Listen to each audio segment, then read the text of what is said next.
and welcome. Thank you so much for joining me again. I really do appreciate your support. I wanted to talk a little bit about Havana syndrome. I have a lot of slides for this one and a lot of links down below in case you're interested in finding out more about this very unusual rash of what most people are calling attacks. So there have been about 200 cases of Havana syndrome, and it's named that because the first cases were reported in the Cuban capital at the Cuban embassy in 2016 upon the reopening of the embassy. But now, we have reports coming in from all over the world, incidents in China, India, Germany, Austria, Cuba, of course, and even Washington, D.C. now. The victims have been mostly U.S. diplomats and intelligence officers, although Canadians now are reporting cases as well. But their families and their children have been impacted physically, too. So Scientific America says that the latest development is a preliminary publication in the Journal of the American Medical Association, and it was authored by a team of doctors at the University of Pennsylvania who actually examined 21 of the U.S. government employees. And the study was commissioned by the federal government, but they found that the patients suffered from concussion-like symptoms, but without any blunt trauma to their heads. The medical issues varied widely among the patients, but they included like cognitive difficulties, problems with balance, eye tracking, sleep disturbances, and headaches. And I'll post a link to that study below.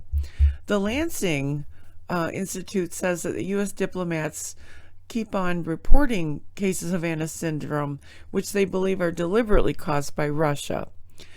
Starting in the 1960s, the facts analyzed point to the cases of microwave radiation used by the Kremlin against U.S. diplomat missions there, with Moscow long studying electromagnetic radiation to cause damage to human health.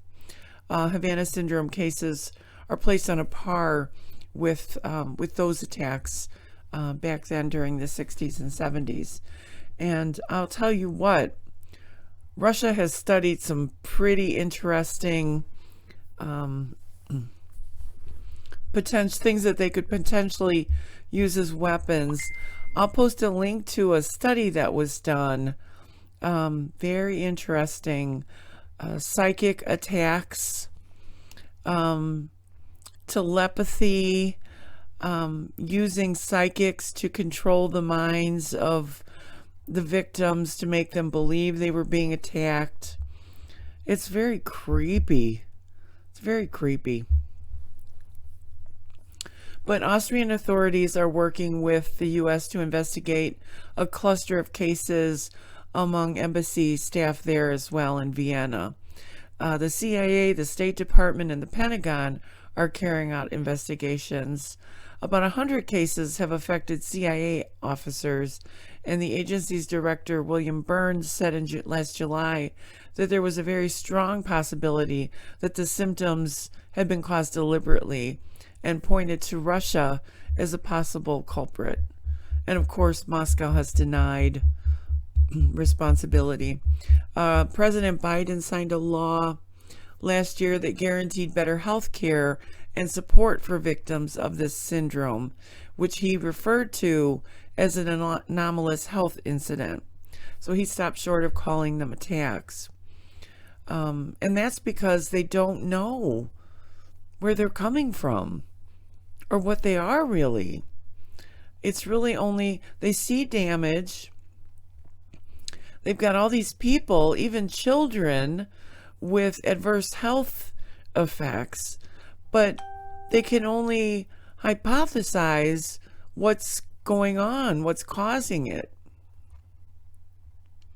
And then Adam Schiff, the chairman of the House Intel Committee, who receives the classified briefings on the investigation, said the cause was still unknown.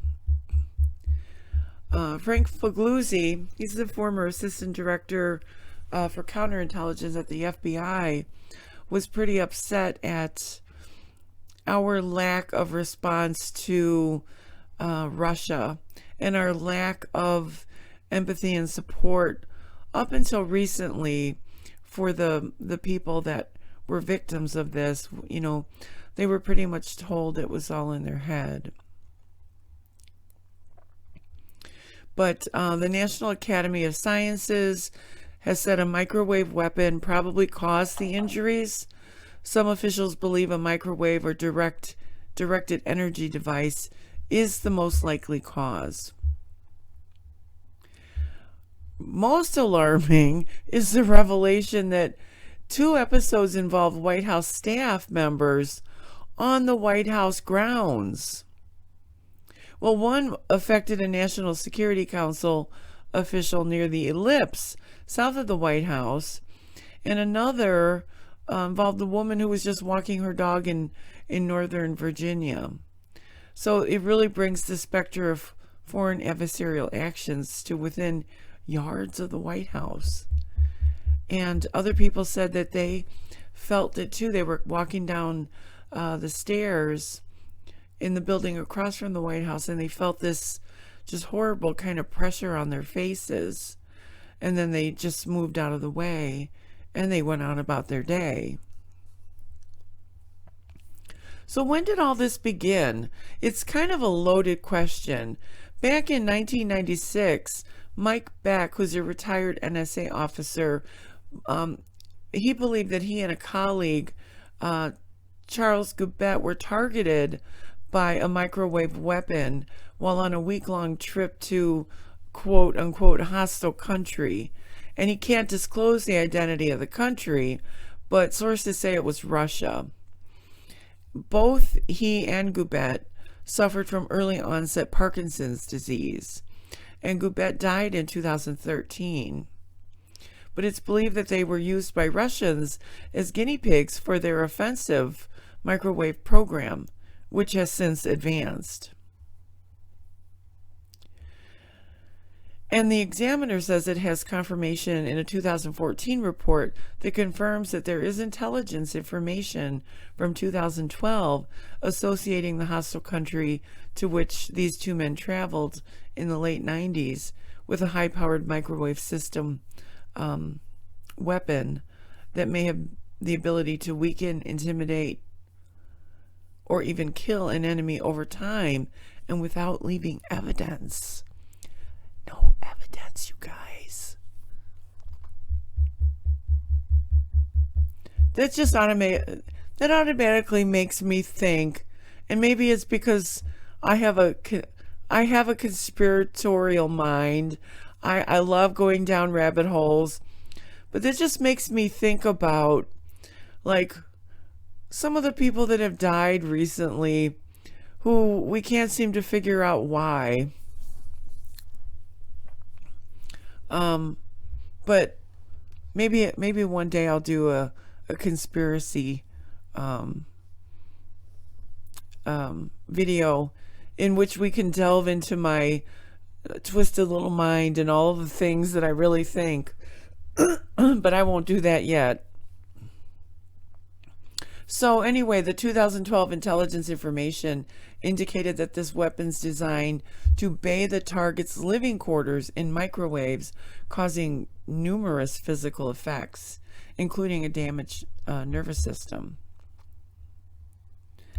And again, that country was Russia. Other NSA, CIA, and open source evidence point to a sustained Russian intelligence service penchant for these radio frequency microwave weapons. But it does appear that the Russian Federation is engaged in attacks against civilian government and military personnel of the United States and maybe other countries. The global scale and physical seriousness of these attacks mean they could quite reasonably be considered acts of war. And, you know, The Biden administration is trying to strike a careful balance between showing officials that they're taking the issue seriously and trying to keep panic from spreading. And God knows it's not like they don't have that's not a real thing they think about. Just think about Orson Welles and War of the Worlds, and a radio show made people think that we were being invaded by Martians and slaughtered by them, and the whole country went crazy. So, they do have a point. The government sometimes has a point when they withhold things from us because they know how ridiculous we can be. But the National Security Council, they've been doing an intelligence review, and it's aimed at discovering whether additional unreported incidents fit this pattern. On April 29th of last year, President Biden's new director of national intelligence briefed Congress on the attacks, Avril Haines, but she said she was light on details. And I would not be doing my due diligence if I did not mention Robert Bartholomew. He's a medical sociologist and professor at Auckland University in New Zealand. He told Inverse online that he believes we are at the beginning of the end of Havana syndrome, which he diagnoses as mass psychogenic illness, or it's all in your head. He says most people don't understand or are unfamiliar with the literature on mass psychogenic illness. It actually causes changes in the brain, and doctors and researchers did these people no favors by telling them you have brain damage. Well, that's not going to help them get better. He says that only enhances people's beliefs that they experienced a physical attack.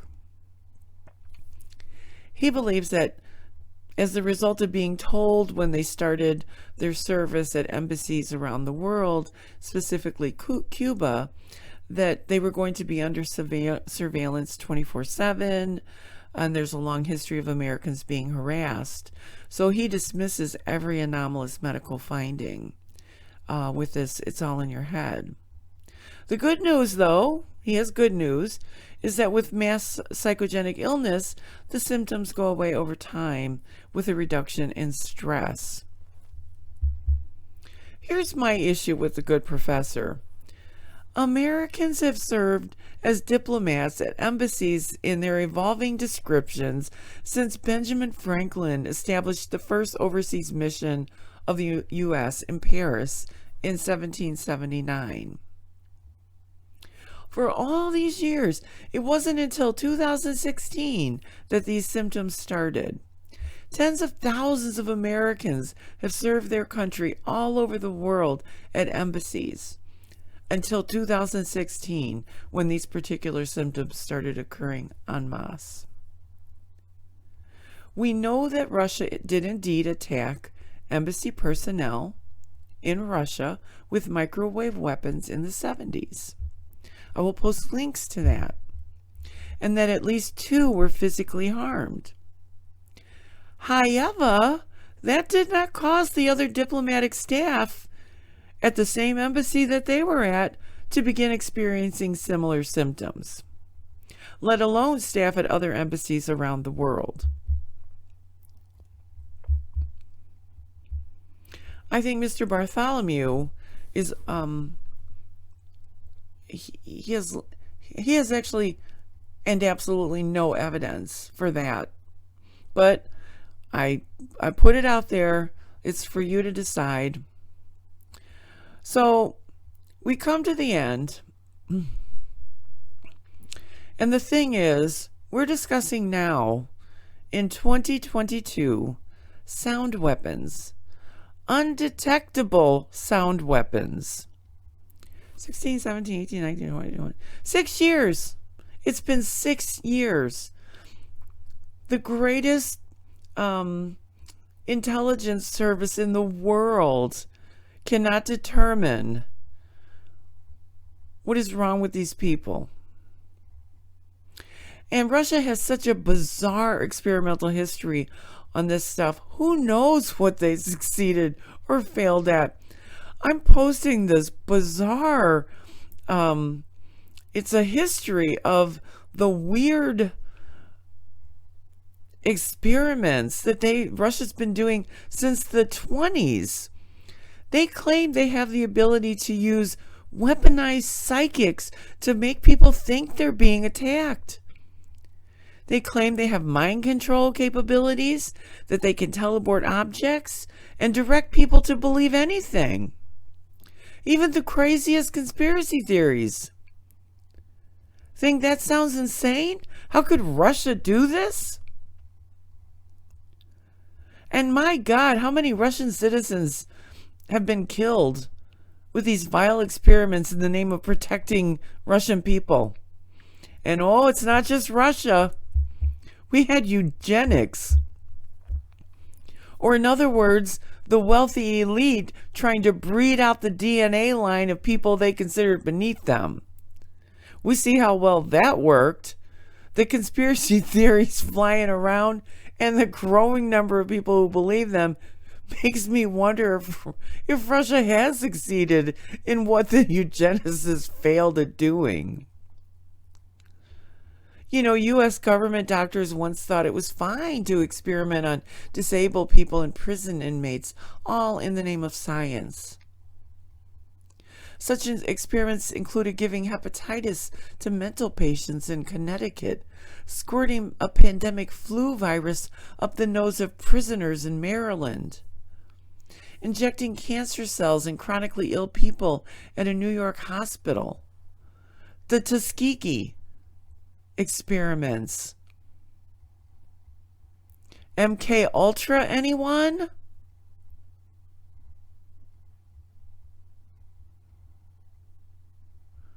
So,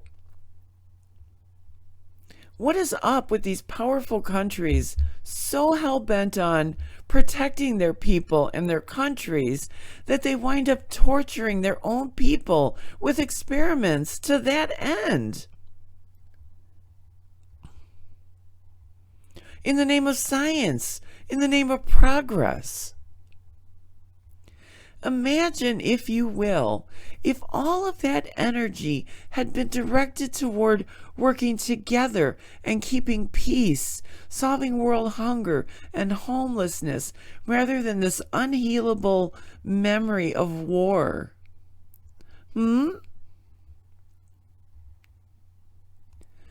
the people who say, oh, these weapons, they keep the peace and serve as a deterrent. For who?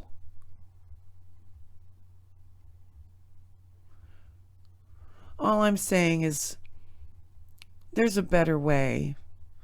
And in 2022, if we haven't found it yet, it's really important that we begin looking at the fact that where we are now is the result of choices that we've made. And we have other choices available to us in this age and time. And it's time we start contemplating them. So I have lots of links down below, lots of info in the slides. I hope you found this helpful. If you did, please give me a like and a subscribe. I would love you to do that. If no one has told you today that you're important and that you matter, it's necessary for me to do so because it's true. It's very true.